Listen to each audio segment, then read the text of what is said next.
Hello, welcome to Intellify. Are you an aspiring IITian? Then you must know the truth behind popular myths about IITs. In this video, we will bust some myths about IITs. Number 1. IITians are always studying. Do you often picture IITians with round spectacles and baggy shirts always with a book in hand? Then you are obviously wrong.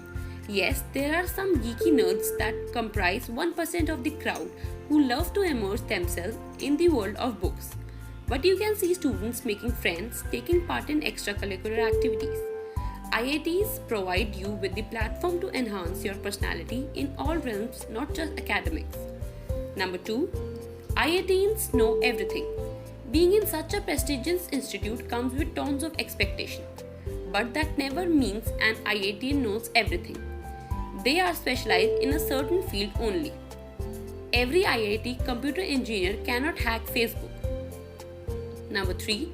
Life is all set after you go into an IIT. This is the biggest lie.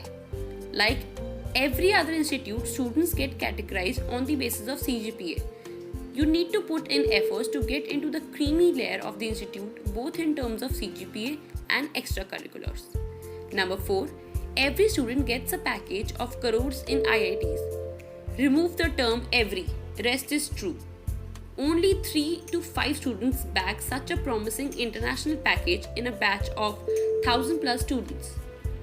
This is nothing but a misconception circulated by the media. Forget getting a high package, not every student is placed as IITs. Number 5.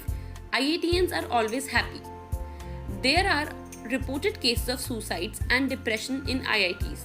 Competition crushes students' dreams even at the top of Institute of India. Number 6. If you don't qualify for IIT, you will not have a good career. Again a myth leading to a bunch of depressed students. Not qualifying JEE Advanced is not the end. Every college in India provides you with ample opportunities to study and comes at par with the IITians. With the digital revolution, you can get the same resources as they get. This misconception has to be removed from both the mind of parents and the students. That's all in this video. For more updates, subscribe to our channel, Learn with Intellify. Thanks for watching.